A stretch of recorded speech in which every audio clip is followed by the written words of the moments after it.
नमस्कार। बड़ी खबर पर बड़ी और सार्थक बहस के साथ हम लेकर हाजिर है 5 की पंचायत। मैं हूं आपके साथ रीमा पराशर।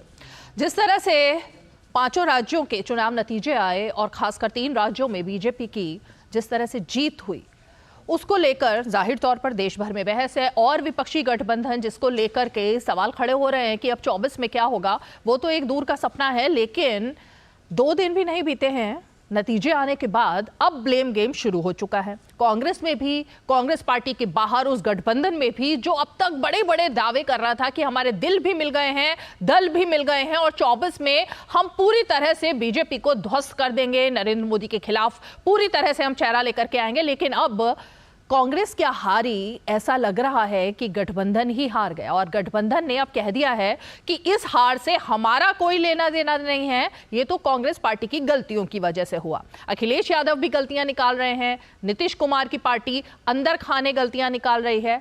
इस वक्त जो पार्टी कांग्रेस के साथ खड़ी हुई नजर आ रही है वो सिर्फ और सिर्फ उद्धव ठाकरे के गुट वाली सेना है, जो कि एक एक कर कांग्रेस पार्टी का बचाव कर रही है।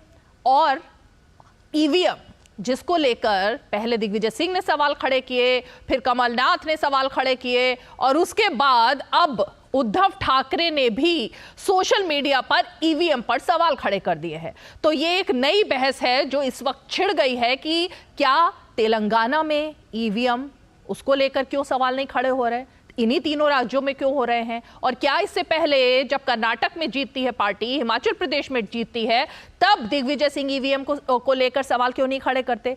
तो ईवीएम हार के लिए जिम्मेदार है और दूसरी तरफ कांग्रेस गठबंधन के बिखरने के लिए जिम्मेदार है। ये 2 मुद्दे ऐसे हैं जिन पर अब चर्चा चल रही है, क्योंकि लग ये रहा है कि गठबंधन की जो बैठक थी वो भी अब इसीलिए टाली गई है क्योंकि नीतीश कुमार, ममता बनर्जी, अखिलेश यादव, तीनों की ही पटरी अब इस गठबंधन से नहीं खा रही है और तीनों ने ही अब अपनी अपनी शर्तें रखनी शुरू कर दी हैं।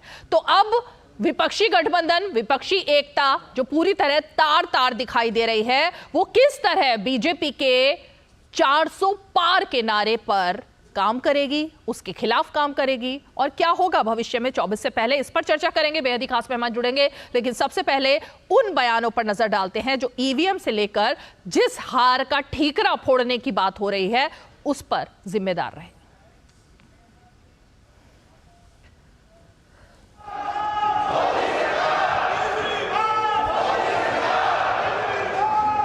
एग्जिट पोल तो माहौल बनाने के लिए किया था जी, जिसको परिणाम पहले से पता था जी, उसने एग्जिट पोल का बनाया हुआ। मुझे अभी कुछ विधायक मिले सुबह, कहते मेरे अपने गांव में मुझे 50 वोट मिले। ये कैसे हो सकता है? लोग परिवर्तन चाहते थे। जिन प्रदेशों में सरकार बदली है और मध्य प्रदेश के अलावा मध्य प्रदेश की परिस्थितियां दूसरी रहीं, मध्य प्रदेश में दूसरे तरह का अगर गठबंधन होता तो परिणाम दूसरा भी हो सकता था। सिर्फ और सिर्फ कांग्रेस पार्टी की हार है।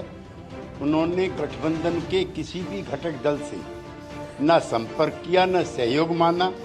वो अपने बलबूते पर बीजेपी को हराने की योजना बना रहे थे जो एक धुआं सपना था। इस तरह से इंडिया गठबंधन के कई घटक दलों से रिश्ते ठीक नहीं बनाए गए। रैलियां जो आयोजित होने वाली थी उसमें एक रैली मध्य प्रदेश में भी आयोजित थी इंडिया गठबंधन में। कमलनाथ जी ने उसे भी निरस्त किया था, रद्द किया था।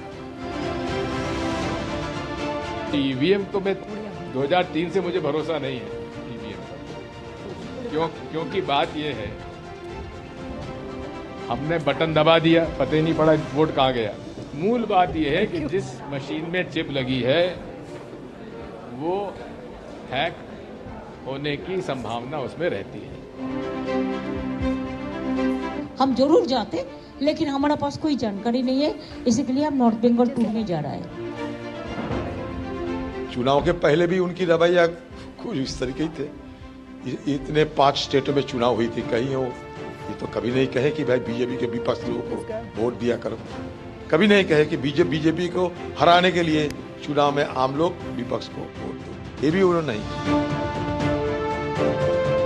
छत्तीसगढ़ और मध्य प्रदेश में तो एक धारणा थी कि कांग्रेस जीत रही है, पर नतीजे जो आए वो बिल्कुल अप्रत्याशित आए हैं। वोट शेयर कम नहीं हुआ। 2 महीने पहले मेरे एक सांसद बीजेपी के दोस्त हैं, उन्होंने कहा कि छत्तीसगढ़ में वो जीतने वाले हैं। तो अगर उनको पता था तो कांग्रेस को क्यों नहीं? अपनी गलतियों को, अपने ऊपर जो जनता का आक्रोश होता है, जो गिरती हुई साख है, उस विषय को उठाने के बजाय ईवीएम पर उठाते हैं। ये कोई नई बात नहीं है। जीत गए तो ईवीएम ठीक है, हार गए तो ईवीएम पर सवाल।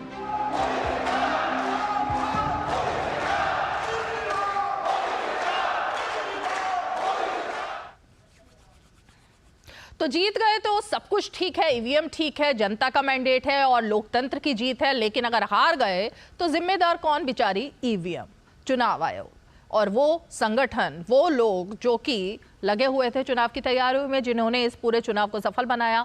इस सब के बीच राहुल गांधी कहाँ है, ये सवाल भी उठ रहा है संसद से लेकर बाहर तक कि जब से चुनाव के नतीजे आए हैं राहुल गांधी कहीं सामने नहीं आए, कहीं उन्होंने बयान नहीं दिया।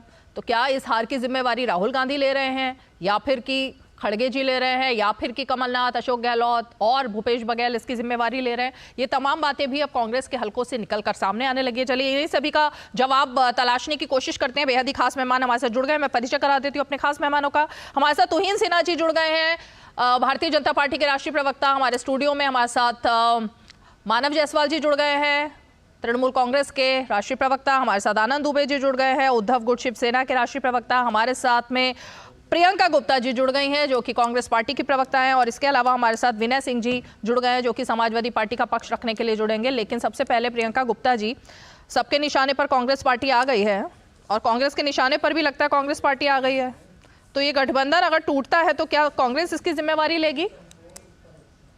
देखिए, मुझे नहीं लगता अभी इस गठबंधन को लेके कोई भी कंक्लूजन पहुंचना चाहिए, क्योंकि जिस तरह आज गठबंधन की मीटिंग पोस्टपोन की गई है, मुझे नहीं लगता कि उससे कोई गठबंधन खत्म होने की बात अभी यहाँ पर कोई भी प्रवक्ता कहेगा, या मुझे लगता है कि कोई भी ऑफिशियल स्टेटमेंट नहीं। तो मुझे लगता है अगर गठबंधन खत्म होने पर ये डिबेट होगी तो मुझे लग रहा है कि वो अभी उसके लिए उचित टाइम नहीं है ये कहना। परंतु हाँ, अगर हम बात करें कि चुनाव के रिजल्ट पर, तो हाँ, हम चुनाव हारे हैं 3 राज्यों में। जिन राज्यों में हम हारे उस पर हम आत्मचिंतन करेंगे, उस पर हम डिस्कशन करेंगे, उस पर हम विश्लेषण करेंगे कि कहाँ चूक रही। और जिस तरह से अभी आप कह रहे थे कि ईवीएम पे, तो ऐसा नहीं कि चुनाव आयोग ने भी देखा कि किस तरह से कंप्लेन दर्ज की गई, किस तरह से वीडियो वायरल हुई, वो सारी चीजों का अस्तित्व है। आवाज नहीं आ रही, हवा में बात नहीं कर रहे। जो बातें हम कह रहे हैं उसके पीछे तथ्य है, उसके पीछे लॉजिक। उसमें आवाज आ नहीं रही। जो है रिजल्ट थे और उसके पहले की जो सर्वे की रिपोर्ट्स आ रही थी उसमें भी काफी डिफरेंस था।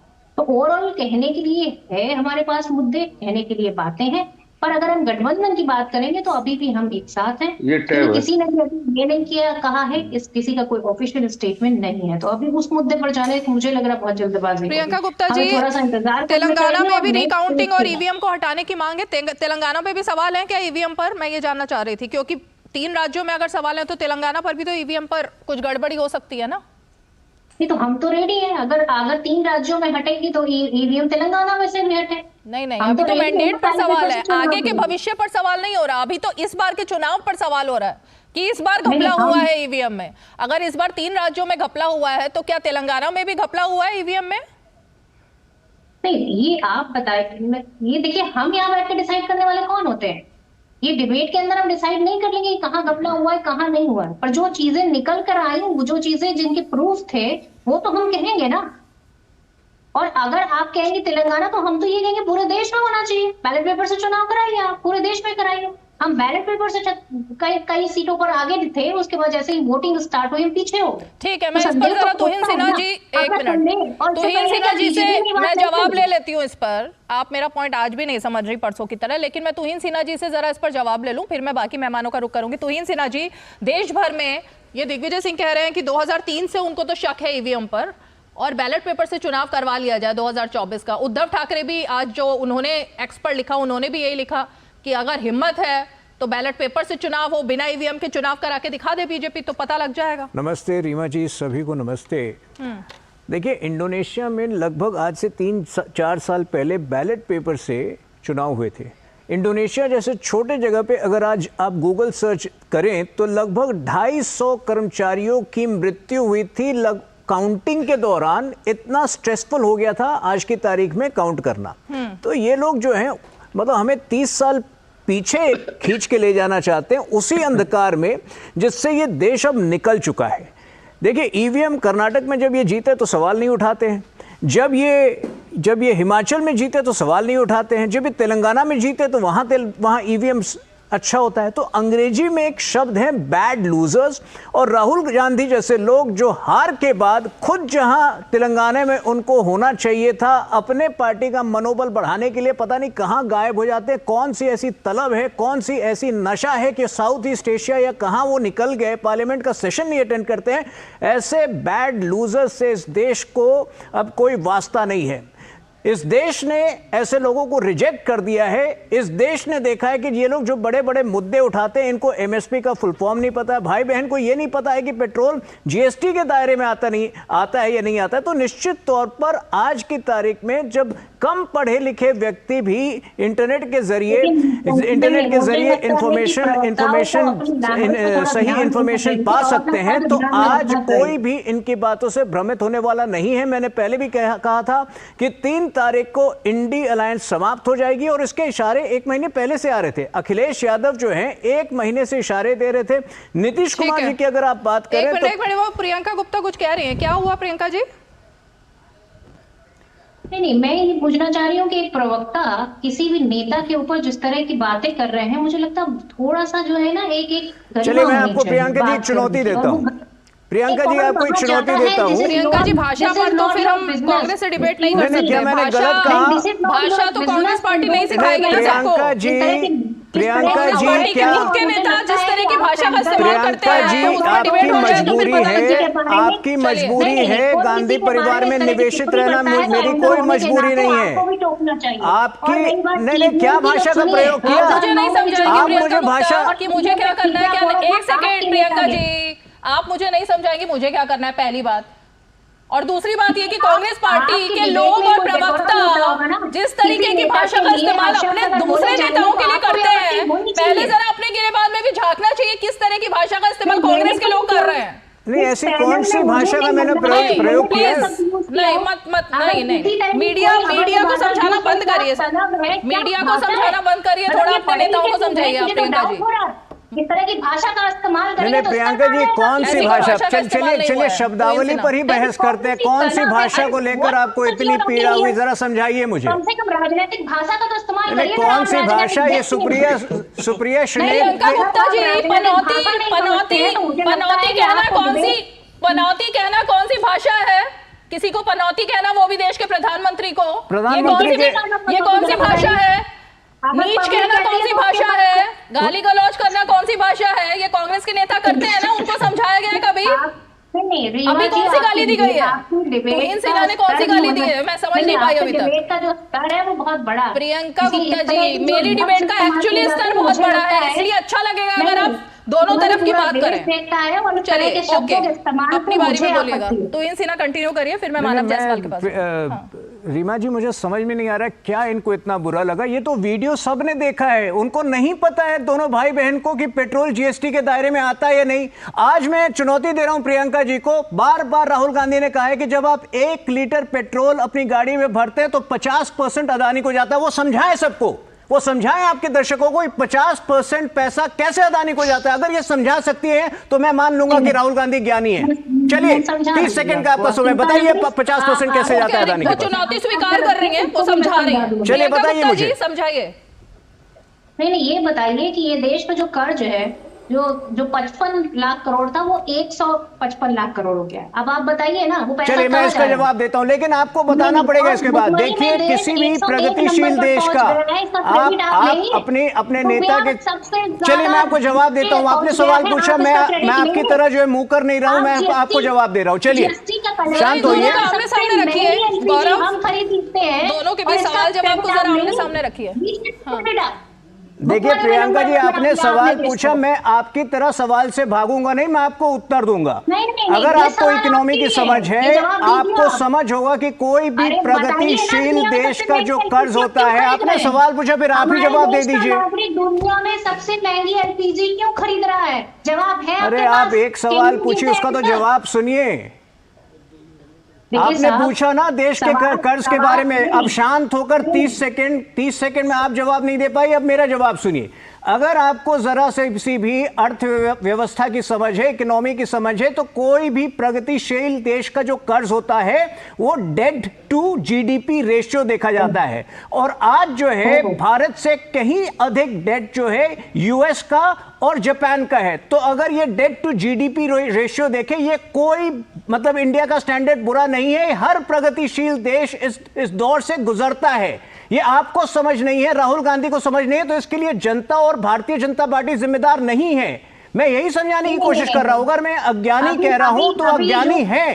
अब आप बताइए अगले 30 सेकंड में कि 50% जब आप 1 लीटर पेट्रोल खरीदते हैं तो 50% उसका पैसा अदानी को कैसे जाता है? आपको अदानी से केवल ये प्रॉब्लम है कि आप जिस जगह पे वो पोर्ट ले रहे हैं, वो पोर्ट को अक्वायर कर रहे हैं। प्रियंका जी, एक तो ना कोई सवाल आप खड़ा करेंगी तो तुहिन सिन्हा जवाब दे रहे हैं, तुहिन सिन्हा खड़ा कर रहे हैं तो आप जवाब दे रहे हैं, बीच बीच में ऐसे बोलेंगे तो कुछ समझ नहीं आएगा। लेकिन जाहिर तौर पर आपने सवाल खड़ा किया, उसका जवाब हो रहा है, क्योंकि ये तो एक सवाल था ना जिसको लेकर के तमाम डिबेट हो रही थी कि राहुल गांधी कह रहे हैं कि हम पंखे का स्विच दबाते हैं तो पैसा अडानी के उसमें जाता है, ढाबे पर खाना खा रहे हैं तो पैसा अडानी के उसमें जा रहा है। अगर हम जो आपने बात कही, जो तमाम मतलब हम जीवन में कुछ भी कर रहे हैं तो वो सीधे अडानी के साथ जुड़ा हुआ है। ये सवाल तो राहुल गांधी ने खड़ा किया था ना, उसका जवाब जनता ने दिया है, तो उस डिबेट को तो आप उसका कोई मतलब रह नहीं जाता। हाँ नहीं, वो सवाल आज भी है। वो सवाल कहाँ चला गया? कोई जांच हुई क्या? आप बताइए ना, आपको पता चली कोई जांच हुई? जब कोयले पर जो है जो सस्ता खरीद कर देश को महंगा बेचा जा रहा है तो उसको क्या कहेंगे आप?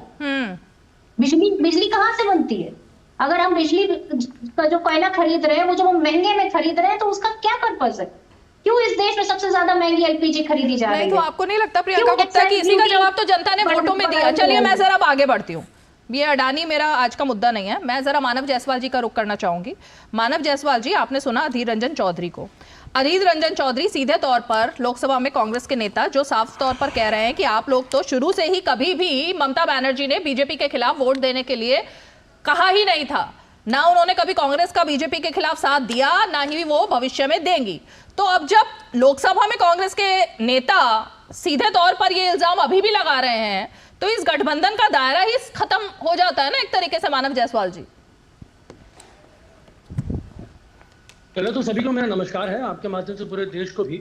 लेकिन आपको ये पता होना चाहिए कि 2021 में हम बीजेपी से ही लड़ रहे थे, हम कांग्रेस से नहीं लड़ रहे थे। बंगाल में कांग्रेस नहीं है जिससे हम लड़ रहे थे, हम तो भाजपा से लड़ रहे थे और उनको हरा के उन्हें भेज दिया। ये 200 पार का नारा दे रहे थे, डब्बा गोल हो गया। आज जिस तरीके से भाजपा जो अहंकारी है, कांग्रेस भी किसी जमाने में अहंकारी रहती थी। आज कांग्रेस का वही अहंकार है जो अधीर रंजन चौधरी अपने वजूद को बचाने के लिए टिप्पणियां कर रहे हैं, क्योंकि बंगाल में उनके पास तो और कोई है नहीं। वो भाजपा से थोड़ी ना लड़ रहे हैं बंगाल में। उनका जो पूरा पिछले 1.5 साल, 2 साल, 3 साल, 4 साल, 5 साल का कोई भी स्टेटमेंट, बंगाल के वो नेता है, उन्होंने भाजपा के किसी भी नेता के खिलाफ कोई स्टेटमेंट दिया है? चाहे वो शुभेंदु अधिकारी क्यों ना हो, चाहे वो सुकांतु मजूमदार क्यों ना हो, चाहे वो दिलीप घोष क्यों ना हो, कोई भी ऐसे नेता जो बंगाल का भाजपा नेता है, क्या उनके खिलाफ उन्होंने दिया है?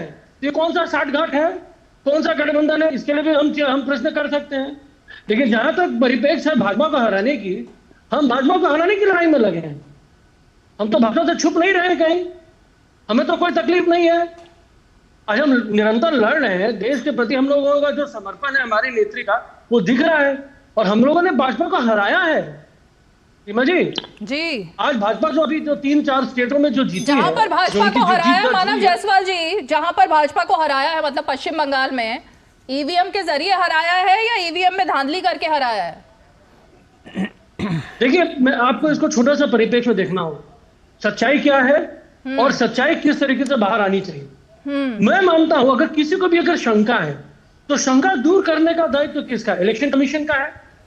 शंका और आवाज ही नहीं आ रही है, आवाज ही नहीं, फिर बंद हो गया। शंका भी थे और पारदर्शिता आए इसके लिए दायित्व किसका है? मीडिया का है।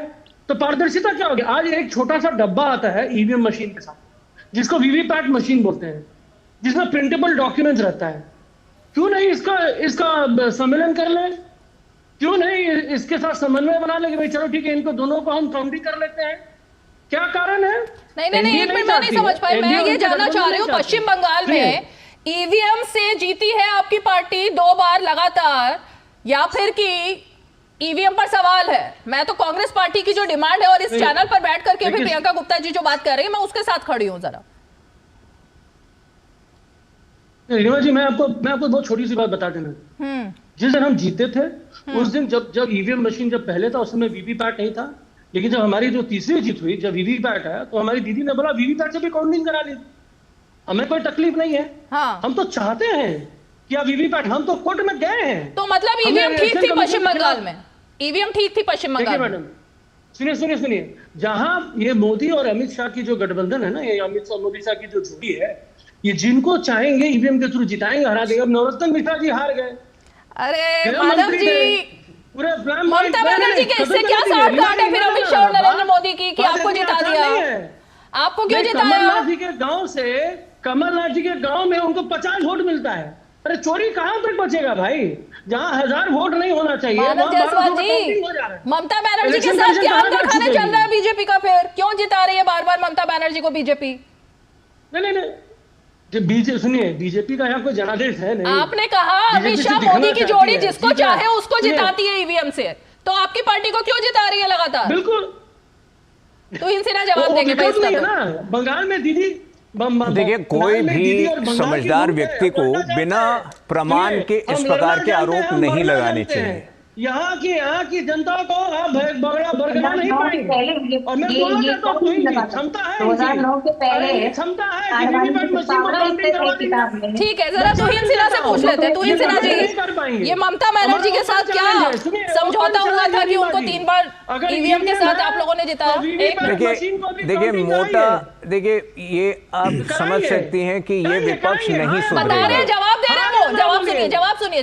देखिए रीमा जी, जिस प्रकार के बेतुके आरोप, जिस प्रकार के बेतुके आरोप आज लगाए जा रहे हैं, उससे एक चीज तो स्पष्ट हो गया कि विपक्ष नहीं सुधरने वाला है। अभी डीएमके के एक सांसद ने बहुत अभद्र भाषा का प्रयोग किया जीत के बाद। आप बीच में मत बोलिए ना, तरीका सीखिए। आप डिबेट का तरीका, आप डिबेट का तरीका नहीं सीख पाते हैं। ये थोड़े मतलब बंगाल है जहाँ किसी को ये अपनी बारी में बात करेंगे। सुधारेंगे। अच्छा, अपनी बारी में इनको बड़े शब्दावली का चयन करें। अभी तो बोलना शुरू किया है उन्होंने, सुनो तो सही। ये पहली शो है रीमा जी, ये पहला शो है जिसमें कि ये लोग हमको जो है, ये लोग मुझे शब्दावली सिखाएंगे। तो मतलब ये उल्टी गंगा क्यों बह रही है आज पता नहीं चल रहा है मुझे। देखिए, ये बंगाल की भूमि है भैया। धमकी दे रहे हैं जायसवाल जी। अरे धमकी दे रहे हैं, बंगाल की भूमि में घुस के आपको हराएंगे। धमकी मत दिया कीजिए जायसवाल जी। नहीं, गलत बात है, ऐसे नहीं, सही से डिबेट कीजिए। नहीं, देखिए मानव जायसवाल ऐसे नहीं चलेगा ना। मानव जायसवाल जी, तुहिन जी, आराम से। ओके, अपनी बारी में। कोई भी समझदार व्यक्ति इस तरह के बेतुके आरोप नहीं लगाएगा। देखिए, अभी इनके कहने का मतलब क्या, टीएस सिंहदेव को हमने हराया है क्या छत्तीसगढ़ में?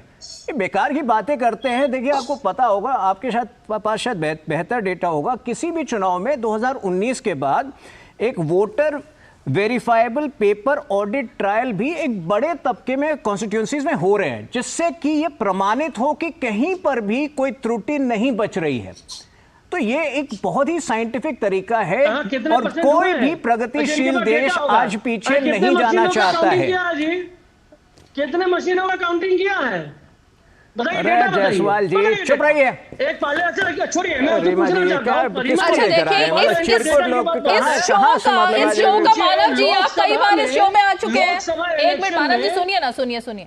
आप हर बड़े चैनल पर जाते हैं और डीडी न्यूज पर भी आपका पहला शो नहीं है, आप लगातार आते हैं। आपको पता ही होगा ना, यहाँ का डिबेट जो है वो बाकी चैनल से अलग होती है। यहाँ पे सब बारी बारी में बोलते हैं, बारी बारी में बोलते हैं मानव जी, सब अपनी सब लोग देखिए शांत है, अभी बीच बीच में नहीं बोलेंगे ना ऐसे। रीमा जी, गिव मी 30 सेकंड्स यार, इतना तो दीजिए मुझे। तो आप उनको कंप्लीट तो करने दीजिए पहले। नहीं, उनको पहले कंप्लीट तो करने दीजिए। तो हिंद सिन्हा बोल रहे हैं ना आपकी बात, अभी तक कांग्रेस के बात के जवाब में बोल रहे हैं वो। कॉमन सेंस वाला प्रश्न है भैया वीवीपैट मशीन एक लोकसभा में कितनी होती है और कितनी काउंटिंग होती है या कितनी काउंटिंग हो चुकी है पहले बता दें। देखिए एक बार फिर ना ये अपनी अनभिज्ञता का ही प्रमाण दे रहे हैं। ठीक है, देखिए एक बार फिर ये अपनी अनभिज्ञता का प्रमाण दे रहे हैं। जब एक सैंपल साइज में अगर कोई भी त्रुटि नहीं पाई जाती, अगर 1/3 कॉन्स्टिट्यूंसी में, तो यह अज्यूम किया जाता है कि उसी प्रकार से वीवीपीएटी बाकी कॉन्स्टिट्यूंसीज में भी ठीक तरह से काम कर रही है। अगर आप इस तरह से बेतुके आरोप लगाते रहिए, अपने गिरबान में झांक कर देखिए, करप्शन भ्रष्टाचार बंद कीजिए, तोलाबाजी बंद कीजिए, तब आप भाजपा को मुकाबला दे पाएंगे। मोदी जी से, मोदी जी को उसके साथ अगर मुकाबला करना है, मोदी जी की बीजेपी के साथ मुकाबला करना है, तो आपको दूरदर्शी बनना होगा।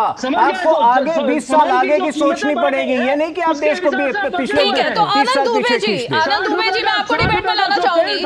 आनंद दुबे जी, एक तरीके से ईवीएम पर सवाल खड़ा करके क्या यह माना जाए कि 2024 में बीजेपी का जो 400 पार का नारा है, अभी से बीजेपी ने जो दे दिया है, विपक्ष को अब उससे कुछ डर लग रहा है क्या इस जीत के बाद? इसीलिए अभी से ही ईवीएम पर ठीकरा फोड़ा जा रहा है कि 24 का नतीजा क्या होगा, पहले से पहले एक भूमिका बना लो। आनंद दुबे जी।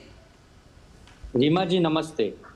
हमारे देश के लोकतंत्र की खूबसूरती यही है कि अगर सरकार महत्वपूर्ण होती है तो विपक्ष भी महत्वपूर्ण होती है जी। और अगर विपक्ष महत्वपूर्ण होती है तो महत्वपूर्ण लोग यदि कोई बात कहते हैं तो उसका भी कोई महत्व होना चाहिए। यदि विपक्ष के सभी नेता एक स्वर में कह रहे हैं कि हो सकता है कि मशीन है, कोई इंसान तो है नहीं, मशीन है, इससे भी गलती हो सकती है, इससे भी छेड़छाड़ हो सकती है, हो सकता है कि इसके साथ कोई छेड़छाड़ हो रही हो, एक आरोप लग रहे हैं, तो आप बड़ा दिल दिखाइए, आप कहिए कि ठीक है, बार बार हम पे आरोप लगते हैं, कोई बात नहीं, आइए हम बैलेट पेपर से भी चुनाव करवा लेते हैं। बस इतना ही कहा है। अब आगे की बात कहता हूँ। हमारे भाजपा के मित्र इंडोनेशिया का उदाहरण दे रहे थे। इंडोनेशिया की आबादी है 27 करोड़ के करीब और अमेरिका की आबादी है 33 करोड़ से ज्यादा। अब अमेरिका तो विकसित देश है, टेक्नोलॉजी को मानता है, बहुत आगे आ गया है, पूरी दुनिया में नंबर 1 देश माना जाता है। अमेरिका में भी चुनाव बैलेट पेपर से होते हैं, तो इससे अमेरिका पिछड़ नहीं गया जीवन में। अमेरिका कोई ऐसा नहीं चला गया कि 50 साल पिछड़ गया है। तो जब कहीं आरोप लगते हैं, कहीं प्रश्न चिन्ह लगता है, तो उसको सरकार को ही उसका सलूशन या उसका सुलह करनी पड़ती है। हम अगर बार बार कह रहे हैं, देखिए मध्य प्रदेश में, राजस्थान, छत्तीसगढ़, तेलंगाना, राजस्थान में रिवाज बदलता है, कोई बात नहीं, 5-5 साल की बात है।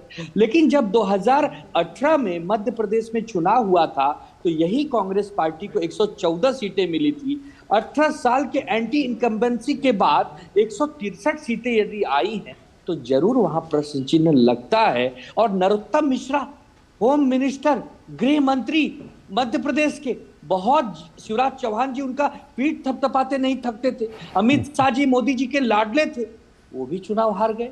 तो ये देखिए, अब हम विपक्ष है, हमने कोई प्रश्न लगाया है तो आप बड़े भाई अरे आनंद दुबे जी, आपकी बात में बड़ा कॉन्ट्राडिक्शन है, बहुत कॉन्ट्राडिक्शन है आनंद दुबे जी। मुझे लग रहा है मतलब नरोत्तम मिश्रा हार रहे हैं, जब वो अमित शाह के चहेते आप खुद कह रहे थे और हैं, तो उनको तो अमित शाह जिता देते थे, हम फिर ईवीएम से क्यों नहीं जिता पाए? ओहो, मुझे सवाल ही नहीं समझ में आ रहा आपका। नहीं, आप समझ नहीं मतलब एक तरफ चहेते लोग हार गए और दूसरी तरफ ईवीएम में गड़बड़ी है, ये कैसे दो चीजें एक साथ कैसे हो सकती है? अब उसके पीछे कारण सुनिए, यही तो जांच का विषय है। क्या? वो कौन लोग हैं जो नरोत्तम मिश्रा जी के बढ़ते कद से परेशान थे? अरे जनता पर भी तो विश्वास करना सीखिए आनंद दुबे जी। तो आप इसका जैसे नेता ये बात करेंगे, मतलब इसका ये साफ हो रहा है कि जनता के मैंडेट का कोई मतलब बचा नहीं, कहने का ये है। नरोत्तम मिश्रा जी ने ठीक ठाक काम नहीं किया था, बहुत बढ़िया, बहुत आपको जवाब मिल गया।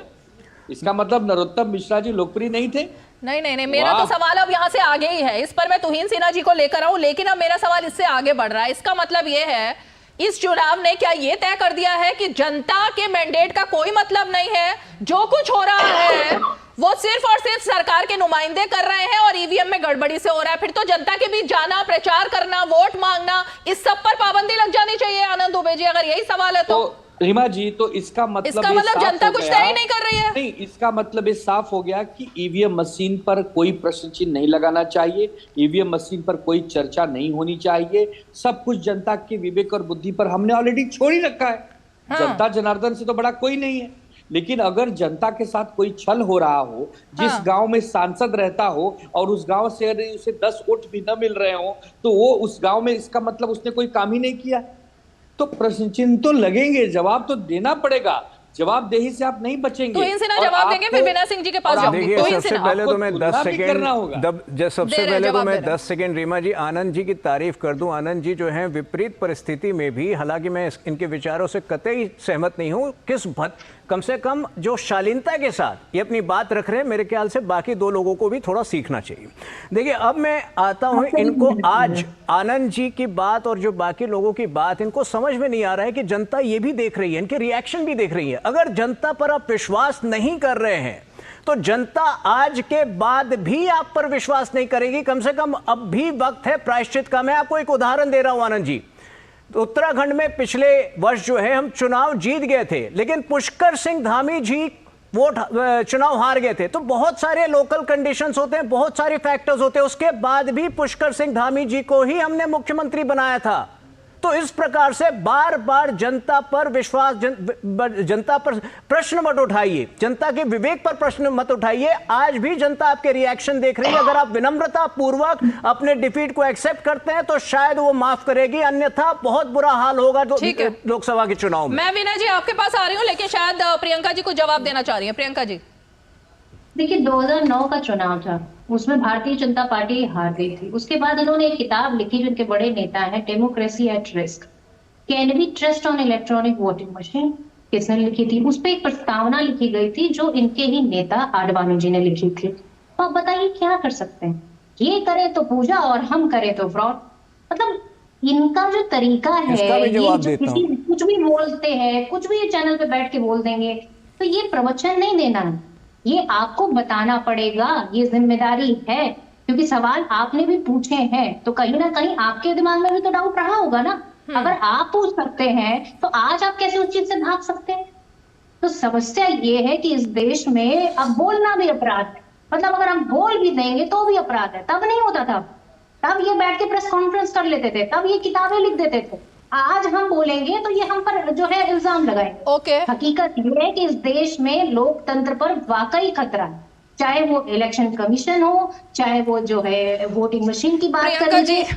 प्रियंका जी, ये सवाल जब हिमाचल का रिजल्ट आया था, जब हिमाचल का रिजल्ट आया था और कर्नाटका का रिजल्ट आया था, तब ये सवाल कांग्रेस के प्रवक्ताओं से हमने यहीं पर पूछा था कि क्या अब लोकतंत्र में आपका विश्वास लौटा? तो उन्होंने कहा लौटा, लेकिन अब इन नतीजों से फिर लोकतंत्र खतरे में आ गया। विनय जी, ओके, चलिए इस ईवीएम चैप्टर को खत्म कर लेते हैं। पहले विनय जी का एक रिएक्शन लेकर फिर मैं जरा आगे बढ़ूंगी। विनय जी, जब अखिलेश यादव जीतते हैं, बाय इलेक्शन भी जीतते हैं, उससे पहले सरकार भी बनाते हैं, तो ये ईवीएम वाला जो एंगल है अभी तक, क्योंकि अखिलेश यादव ने ईवीएम पर सवाल नहीं खड़ा किया, उन्होंने गठबंधन के जो धर्म कांग्रेस पार्टी ने नहीं निभाया नतीजों के बाद, उनका जो पहला रिएक्शन आया वो उसी पर आया कि अगर मध्य प्रदेश में हमारी बात सुन ली होती तो शायद स्थिति कुछ और होती।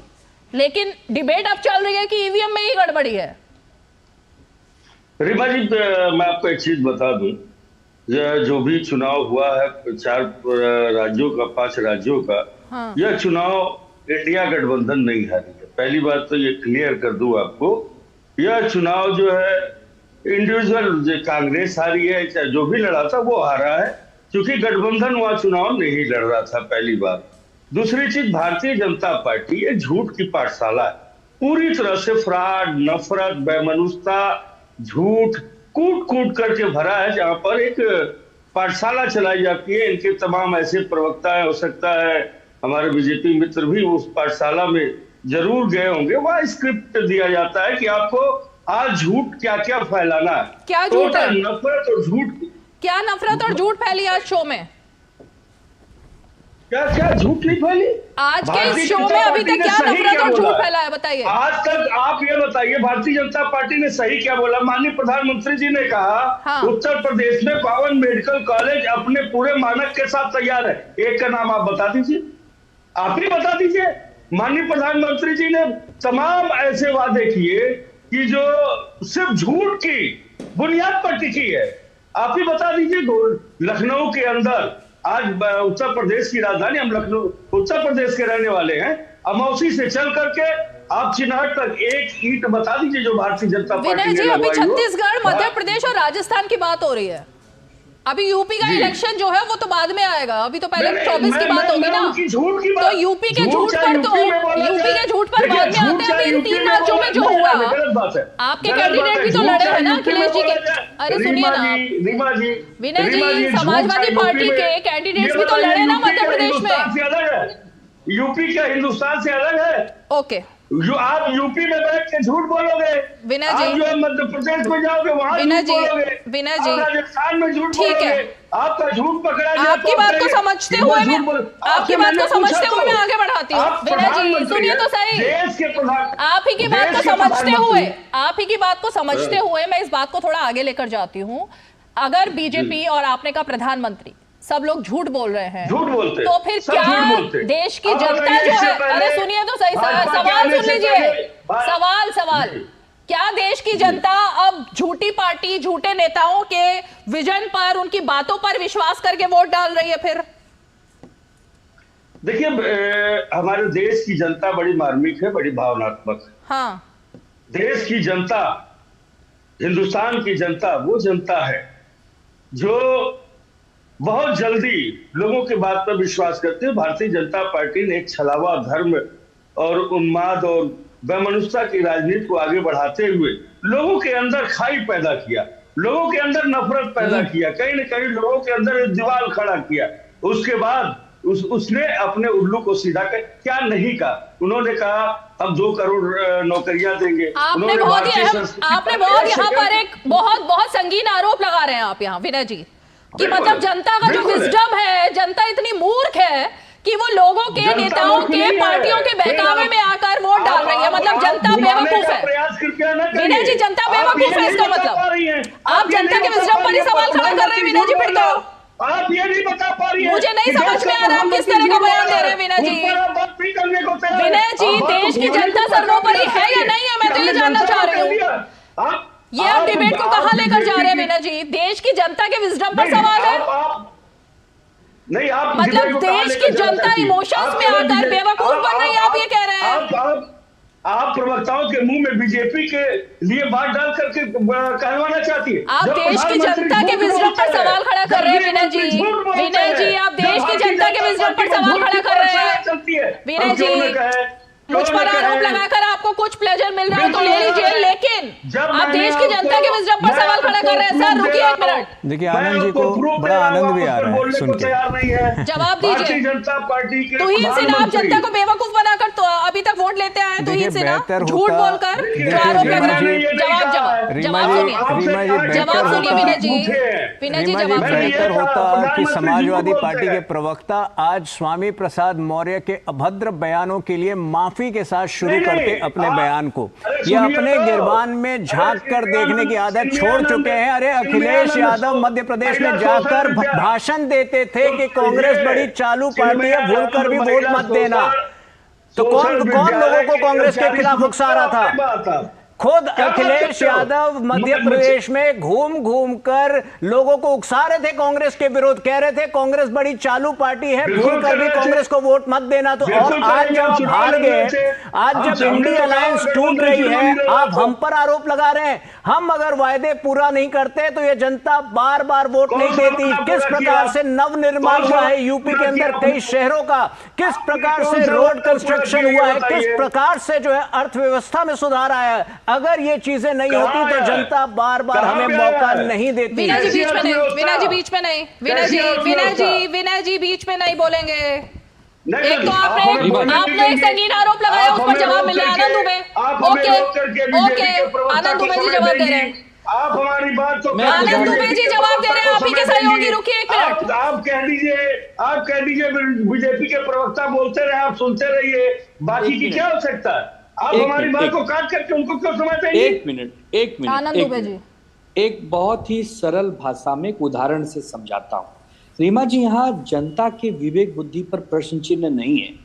ईवीएम मशीन ही दर्शाता है कि कहां कौन जीत रहा है, किसको कितने वोट मिले हैं। यदि 100 अंकों में से 80 अंक ईवीएम शो कर रहा है, लेकिन हकीकत में यदि 55 ही मिले हों, तो वो जो बाकी 25 बच गए, वो अगर कहीं जालसाजी हो गए तो क्या? बस इस बात का प्रश्न हम लोग पूछ रहे हैं। जनता की विवेक बुद्धि पर कोई प्रश्न चिन्ह नहीं है। प्रश्न चिन्ह है विनय सिंह जी तो कह रहे हैं देश की जनता बहुत भावुक है, मार्मिक है, वो छलावे में आ जाती है। इस पर अगर मैं ऑब्जेक्शन कर रही हूँ तो उनको मुझसे ही शिकायत हो रही है। मुझे नहीं समझ में आ रहा किस तरह से उन्होंने बोला है। उनको मुझसे ही शिकायत हो रही है कि मैं बीजेपी के प्रवक्ता की तरह बात कर रही हूँ। वो जनता के विवेक पर सवाल खड़ा कर रहे हैं और मैं अगर उसका जवाब दे रही हूँ तो यहाँ बीजेपी का एजेंडा हो गया। समझ में आ रहा है सर, रुकिए ना विनय सिंह जी, मेरी बात पूरी हो। विनय सिंह जी आपका, अरे सुनिए विनय सिंह जी, सुनिए एक मिनट। आपका सवाल बिल्कुल सही होता, विनय जी आपका सवाल बिल्कुल सही होता अगर ये सारे फ्रेम में बीजेपी के लोग बैठे होते। यहाँ कांग्रेस पार्टी की प्रवक्ता है जिनका राज इस वक्त हिमाचल में चल रहा है, कर्नाटक में चल रहा है, तेलंगाना में शुरू होगा और तमाम राज्यों में है। यहाँ पर वेस्ट बंगाल की तरफ से बैठे हुए मानव जायसवाल, जहाँ पर बीजेपी सत्ता में नहीं है, पश्चिम बंगाल में ममता बनर्जी है। विनय सिंह जी, आरोप लगाने से पहले ना थोड़ा सोचा कीजिए क्या बोल रहे हैं आप। चलिए आप भी कम से कम सोचा कीजिए कि आप क्या कर रहे हैं। मुझे पता है मैं क्या कर रही हूँ, मुझे पता है मैं क्या कर रही हूँ। विनय जी समय कम है, मुझे पता है। और ये मीडिया पर बरसना बंद कीजिए कम से कम, बहुत हो गया। विनय जी, हमारा प्रश्न चिन्ह यह है कि यदि कोई मशीन का माध्यम है, बरसना बंद कर देंगे। अरे चलिए विनय जी एक शांत हो जाइए, शांत। हमारा सिर्फ रीमा जी ये कहना है कि यदि कोई मशीन या माध्यम है कि वह कोई कागज शो करता है, जिस कागज के आधार पर हार और जीत तय होती है, तो कहीं वह शो करने वाला मशीन खराब तो नहीं है, उसके साथ कोई छेड़छाड़ तो नहीं है। बस यही तो इसको लेकर बिल्कुल आनंद दुबे जी, मानव जायसवाल, प्रियंका गुप्ता जी और विनय सिंह जी, इन सबसे मेरा यही कहना है कि अगर अब भविष्य में 2024 से पहले ईवीएम को लेकर अब सवाल खड़े होने ही हैं मान लीजिए, और अगर उस पद्धति में बदलाव के लिए तो फिर उसमें तो संशोधन लाना चाहिए और उसके लिए जो सही संस्था है, आई थिंक कि सभी दलों को मिलकर फिर अब उस पर जाना चाहिए, क्योंकि अगर सब एकजुट होकर अब ईवीएम पर सवाल खड़ा कर रहे हैं। लेकिन अब जरा इस डिबेट को आगे बढ़ाती हूं और जो एक और मुद्दा है जिसको लेकर मुझे लगता है चर्चा करनी जरूरी है, मानव जायसवाल जी से शुरू करूंगी। मानव जी, सभी लोग जो ठीकरा है वो कांग्रेस पार्टी पर फोड़ रहे हैं। आपने इस पैकेज जो चलाया हमने उसकी शुरुआत में सुना होगा, उमर अब्दुल्ला हो, अखिलेश यादव हो, केसी त्यागी हो, तमाम दलों के जो नेता हो, और उनका ये कहना है कि जिस तरह से हुआ, और ममता बनर्जी कह रही हैं कि उनको पता ही नहीं था कि गठबंधन की बैठक भी होनी है। आपको लगता है कि कांग्रेस में एग्जिट पोल के बाद कुछ अहंकार आया था और अब कांग्रेस पार्टी का जो डील करने का तरीका है वो कुछ बदलेगा, और नहीं बदलेगा तो शायद गठबंधन टूटेगा? मानव जायसवाल, क्योंकि अधीर रंजन चौधरी तो पानी पी पी कर अभी भी आपको कोस रहे हैं। देखिए, अधीर रंजन चौधरी के बारे में मैंने आपको पहले भी बोला है, वो टीएमसी के अगेंस्ट ही बात करेंगे, उनके भाजपा को बोलने लायक कुछ नहीं है, इसलिए वो खुश रहे हैं अपनी जगह पे। जहां तक बात है गठबंधन की, देखिए तो अभी जो हुआ है, मैं इसको एक पॉजिटिव नोट की तरह देखना चाहता हूँ। ये जो इलेक्शन जो कांग्रेस हारी है, मैं ज्यादातर ये बोलना चाहता हूँ कांग्रेस हारी है, ना कि भाजपा की बहुत जीत मैं मानूं इसको। लेकिन ये जो हारी है ये ठीक उसी तरीके से हमको सजाता है कि भैया चाहे जितने भी मैचेस हम खेल लें, फाइनल हमको जीतना है। आज जिस तरीके से ये जो सेमीफाइनल जिसको बोल रहे हैं, बहुत अच्छा हुआ कि एक चेहरा दिख गया, एक जो परिप्रेक्ष्य में जिसमें इलेक्शन लड़ी जाती है, जिस दायरे में आप लड़ते हैं, वो दायरा सबको पता चल गया। हमारा फाइनल 2024 है, 2024 के लिए हम मजबूती से लड़ेंगे और जीतेंगे। क्यों? क्योंकि देश जीतेगा, इंडिया जीतेगा। ये जो भाजपा की जो सरकार है, जिस तरीके से ईवीएम वीवीपैट से जितने भी बात कर रहे हैं, मैं आपसे भी बोलना चाहता हूँ रीमा जी, अगर आप इनको बोल दीजिए कि सर आप तो जीत ही रहे हैं, आपको तो भरोसा है, तो वीवीपैट काउंटिंग करवा लीजिए, मैच करवा लीजिए, हर मशीन का करवा लीजिए, क्या तकलीफ है? आप 5 साल राज करते हैं तो 2 दिन काउंटिंग नहीं करवा सकते क्या? और ये जो हमारे जो मित्र हैं तुहिन जी, भाई इतने लोग मारे गए, अरे नोटबंदी हुई थी, 100 से ऊपर लोग मारे गए थे, इसका ठिकाना किसके ऊपर फोड़ेंगे? जीएसटी के बाद हजारों एसएमई स्मॉल स्केल इंडस्ट्रीज बंद हो गए, उनके लोगों ने, उनके परिवार ने आत्मदाह कर लिया, किसके ऊपर ठिकाना फोड़ेंगे? अरे महाराज, तो इतने बेशरम लोग हैं कि दरवाजे पर किसान खड़े थे, 700 के ऊपर अभी बेशरम शब्द आपने यूज किया है, तुहिन सिन्हा ने यूज नहीं किया। ये बेशरम शब्द आपने यूज किया है, अभी वो इसका जवाब देंगे, फिर आप कहेंगे शब्दावली का ध्यान रखें। सभी को शब्दावली का ध्यान रखना चाहिए ना, फिर तो मानव जायसवाल जी, अब आपने बेशरम शब्द इस्तेमाल किया है। ठीक है, किसान मारे गए ना। ठीक है, आनंद दुबे जी काउंटिंग नहीं कर रहे, ठीक है, मैं एक एक सवाल सबसे कर लूं, फिर आती हूँ तुहिन सिन्हा के पास फाइनल कमेंट के लिए। हमारे 750 लोग किसान दिल्ली में आके मारे गए। अभी गठबंधन की बात हो रही है ना मानव जायसवाल जी, रुकिए ना। आनंद दुबे जी, कांग्रेस को किस बदलाव की जरूरत है? एक मिनट, कांग्रेस को किस बदलाव की जरूरत है जिसकी बात अब गठबंधन के सभी लोग कर रहे हैं कि अब कांग्रेस को छोड़ना होगा अपना अहंकार? कांग्रेस को सबसे बड़े बदलाव की जरूरत है। मैंने कल भी बहुत सारे चैनलों पे कहा कि कांग्रेस के शीर्ष नेतृत्व राहुल जी, सोनिया जी, प्रियंका जी, मल्लिकार्जुन खड़गे जी, ये अयोध्या जाकर रामलला जी का दर्शन करें और अयोध्या से एक नवनिर्मित कांग्रेस को लेकर पूरे देश में जाए, क्योंकि यह देश राम का है, हम सब राम के हैं और हमेशा राम राज्य की बात होती है तो राम भगवान के बिना आशीर्वाद के न तो कांग्रेस की नैया पार होगी, न किसी और पार्टी की नैया पार होगी। और भारतीय जनता पार्टी जो राम भगवान का नाम बार बार लेती है, तो कोई राम भगवान किसी एक पार्टी के नहीं है, वो सभी पार्टियों के हैं, सभी व्यक्तियों के हैं, सभी जनमानस के हैं। आपके मेरी सलाह है, सलाह दे रहे हैं, कब जा रहे हैं राम मंदिर? प्रियंका गांधी, राहुल गांधी और बाकी मल्लिकार्जुन खड़गे जी, और वहां से नव निर्मित कांग्रेस लेकर के 24 के लिए गठबंधन में आएंगे। देखिए, मैं आनंद दुबे जी की बहुत तारीफ करूंगी जो उन्होंने हमें सलाह दी, और मुझे लगता है कि हिंदुस्तान का प्रत्येक व्यक्ति जब कहीं से निराश होता है तो वो भगवान के ही द्वार पे जाता है और कहीं नहीं जाता, क्योंकि उसको एक ही आसरा होता है। तो मैं समझती हूँ कि इसमें कोई आपत्ति नहीं है जिस तरह की उन्होंने राय दी है, चाहे हम पब्लिकली जाएं, चाहे हम अलग से जाएं, चाहे हम उस इनॉग्रेशन के बाद जाएं, पर राम मंदिर जाना ही है, इसमें कोई दो राय नहीं है, सभी जाएंगे। और कौन सा मंदिर नहीं जाते? अभी गए नहीं थे हम, हर मंदिर में जाते हैं, चाहे राहुल गांधी जी हो, चाहे प्रियंका गांधी जी हो, तो राम मंदिर क्यों नहीं जाएंगे? वहां भी जाएंगे।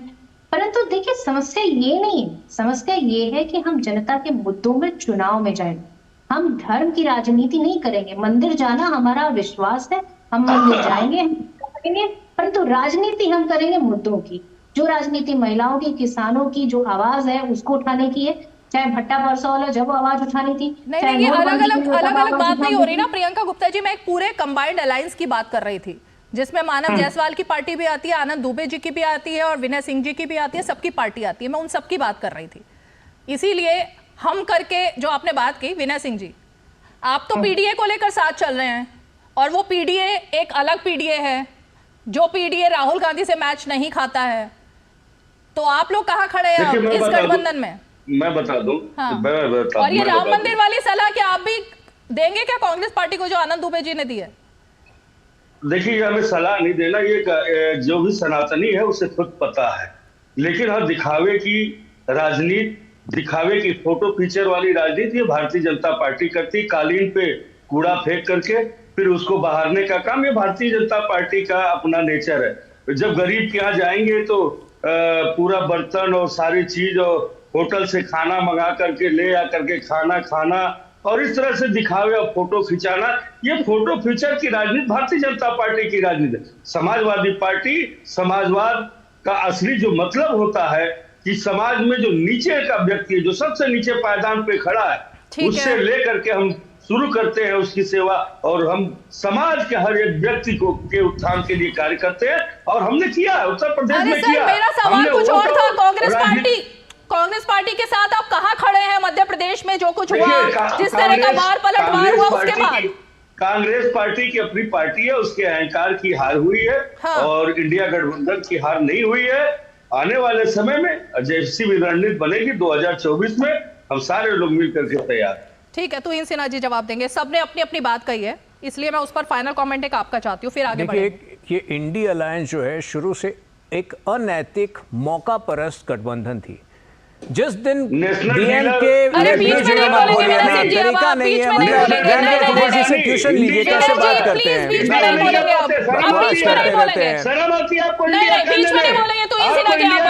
अखिलेश यादव जी से ट्यूशन लीजिए। वो सबकी बात चुपचाप म्यूट कीजिए, विनय जी को म्यूट कीजिए, विनय जी को म्यूट कीजिए। चलिए, तुहिन सिन्हा कंप्लीट कीजिए। जिस वक्त डीएमके के एक मंत्री पूनम मुंडी ने कहा था कि दरअसल इंडी अलायंस की स्थापना ही हुई थी सनातन को ध्वस्त करने के लिए। अगर इन लोगों में जरा सी भी नैतिकता होती, ये डीएमके को उस गठबंधन से बाहर निकालते, प्रश्न पूछते। शिवसेना के मित्र मेरे यहां मौजूद हैं। शिवसेना नहीं, उद्धव वाली शिवसेना, उद्धव वाली शिवसेना के मित्र यहां पे मौजूद हैं।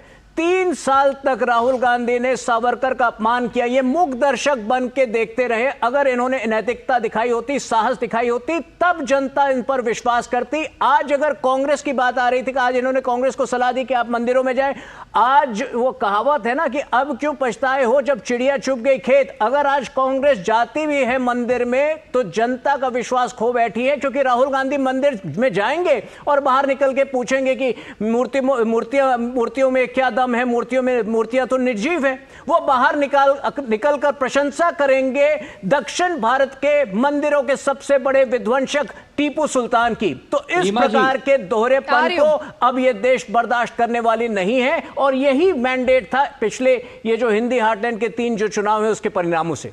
आनंद दुबे, राहुल गांधी जी की जब भारत जोड़ो यात्रा महाराष्ट्र में आई थी तो हमने अपनी आपत्ति जताई थी। राहुल गांधी जी ने कहा था कि मैं वीर सावरकर जी पर आगे से कोई टिप्पणी नहीं करूंगा।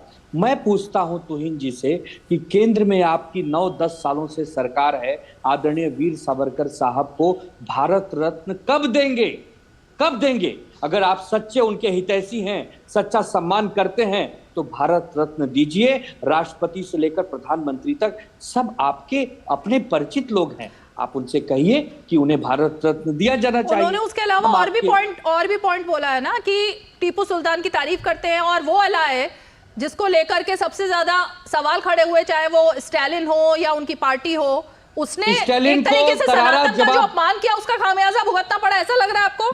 स्टालिन को करारा जवाब देने वाली कोई और पार्टी नहीं, हमारी शिवसेना पार्टी। हम पहले गठबंधन के घटक दल को बाहर निकलना चाहिए था कि सनातन धर्मियों का अपमान करने वालों को आनंद जी, उद्धव जी को बाहर निकलना चाहिए था इस गठबंधन से। हम उनको बाहर निकाल देंगे। जो पार्टी बाला साहब, यदि आप बाला साहब ठाकरे के मूल्यों पर चल रहे होते तो केवल ये आप निंदा नहीं करते, कड़ी निंदा नहीं करते, आप में वो साहस होता, आप में वो नैतिक बल होता इस गठबंधन से बाहर निकलकर वापस हिंदुत्व की राह को थामने की।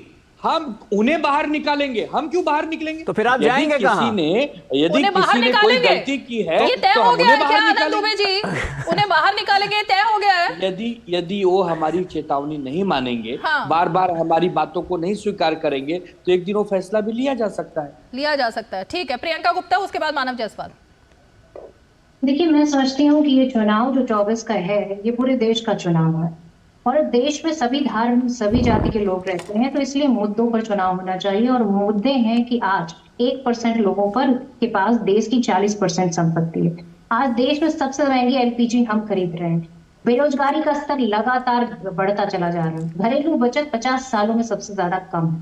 आप देखिए महंगाई कहाँ जा रही है। ठीक है, तेल, जो खाने पीने की चीजें हैं, जो रसोई चलाना है, वो महिलाओं का मुश्किल हो रहा है। इन मुद्दों पर चुनाव होगा। और बेरोजगारी, इन्हीं मुद्दों पर तो इन 3 राज्यों में भी चुनाव हुआ था। इन्हीं मुद्दों को लेकर कांग्रेस पार्टी गई थी इस चुनाव में भी। भाई मैडम सुनने दीजिए, चुनाव इन्हीं मुद्दों पे होगा, क्योंकि इन्हीं पर हुआ था। वही तो मैं कह रही हूँ, इन्हीं मुद्दों को लेकर इन 3 राज्यों में भी गई थी कांग्रेस। चुनाव होगा और इन्हीं मुद्दों पर जवाब ठीक है। मानव जायसवाल, ओके, मानव जायसवाल जी। वो स्विस बैंकों में सबके अकाउंट से वो कहाँ है पैसा? आज तक नहीं पहुंचा। किसानों के 700 किसानों की जो डेथ हुई, इसका जिम्मेदार कौन है? ठीक है, ये बताना पड़ेगा। नोटबंदी में सबको लाइन में लगाया था, तो भ्रष्टाचार खत्म क्यों नहीं हुआ? अच्छा, वक्त की बाधा है। ओके, मानव जायसवाल जी, आवाज नहीं आ रही आपकी। कोई जवाब नहीं है इनके पास। जितनी भी बातें आप सुन रही हैं, आवाज आ रही है अभी? हाँ, आवाज आ रही है मेरी? आ रही है, बोलिए। तो जितनी भी बातें आप तुहिन जी की सुन रहे हैं ना, तुहिन जी से मेरा छोटा मोटा प्रश्न नहीं है, मैं साझा बात करना चाहता हूँ एज अ नॉर्मल सिटीजन। भूल जाइए हम कोई पॉलिटिकल पार्टी के क्यों ना हो, ये जो डेटा बताते हैं ना, सैंपल टेस्टिंग, ये जो sample test, 5 EVM machine VVPAT से काउंटिंग नहीं करवा रहे हैं 5, जबकि लगभग हजारों के तादाद में मशीनें काउंटिंग में जाती हैं लोकसभा इलेक्शन में। एक एक बूथ में आपके 2-2 मशीनें रहती हैं। एक एमएलए कॉन्स्टिट्यूंसी में 150 से 200 तक बूथें होती हैं। उत्तर प्रदेश में 300 बूथ होते हैं। तो आप समझ लीजिए कितने सैंपल आपके बने हुए हैं। और हम बोलना चाहते हैं विपक्ष में हमारी शंका है, विनय सिंह जी, ठीक है, शंका को दूर कर दीजिए। और इतने अरबों खरबों रुपए का मशीन को डब्बा क्यों बना के रखे? ओके विनय सिंह जी, रीमा जी 2024 हम उत्तर प्रदेश में हम भारतीय जनता पार्टी को हराने में पूरी तरह से सक्षम है। हम बार बार अकेले या गठबंधन में? उत्तर प्रदेश के अंदर अकेले या गठबंधन में? हम देखिए हम हराने में सक्षम है। हाँ। हमारे साथ अगर हम और लोग आते हैं तो और मजबूत होंगे। हम तो ये नहीं कहें कि अकेले, लेकिन हम हराने में सक्षम हैं। अगर हमारे साथ आते हैं तो हम और मजबूत होंगे, और लोग आते हैं तो हम और मजबूत होंगे। हम किसी को छोड़ करके चलने के इच्छुक नहीं है। हम तो चाहते हैं कि साथ में लेकर के सबको चला जाए। अहंकार समाजवादी पार्टी के अंदर कभी नहीं रहा है। हमेशा जब कांग्रेस को 100 सीट की आवश्यकता नहीं थी तब कांग्रेस को समाजवादी पार्टी को वक्त नहीं है विनय जी, रोकूंगी आपको। अब फाइनल कमेंट एक लाइन में। हाँ। देखिए कम से कम आपके शो में आपस में ये लोग आपस में नहीं भिड़े, वरना पिछले 2 महीनों में कई मैं ऐसे शो में रहा हूं जहां कि आपस में ही इंडी अलायंस के जो घटक दल हैं वो आपस में भिड़ जाते हैं। ये अलायंस जो है चुनाव के पहले समाप्त होने वाली है और एक अप्रत्याशित बहुमत जो है भारतीय जनता पार्टी को मिलेगी। आप देखिए पिछले 2 दिनों में जो फाइनेंशियल मार्केट जो है, जो इन्वेस्टर्स हैं, वो संकेत दे रहे हैं कि किस प्रकार वो आशान्वित है कि अगले 10 साल तक इस देश में केवल और केवल भाजपा की सरकार रहेगी और विकसित भारत का जो हमारा लक्ष्य है वो शायद समय से पहले ही प्राप्त होगा। ठीक है, ठीक है, ठीक है। चलिए बहुत बहुत शुक्रिया, आप सभी खास मेहमान हमारे साथ जुड़े। और इसीलिए जो बात तुहिन सिन्हा कह रहे हैं, बीजेपी ने इसी लक्ष्य को रखा भी है एक तरीके से 400 पार। लेकिन ईवीएम पर ये जो डिबेट है जाहिर तौर पर ये यहीं थमने वाली नहीं है। लगता है आने वाले दिनों में विपक्षी जो गठबंधन है इसको और ज्यादा तेज करेगा। और जाहिर तौर पर अगर इस पर अब एक डिबेट छिड़ रही है तो उन राज्यों में भी छिड़नी चाहिए जहां पर कि विपक्ष की पार्टियां जो है वो सत्ता में आई हैं। तो वहां पर तो लोकतंत्र खतरे में नहीं हुआ, लेकिन अब जब लोकतंत्र पर फिर सवाल हो गए खड़े तो जरा इंतजार करते हैं राहुल गांधी का भी कि अब वो क्या इस पर जवाब देते हैं। चलिए आज 5 की पंचायत में इतना ही, कल फिर होगी मुलाकात। तब तक के लिए हमें दीजिए इजाजत, नमस्कार।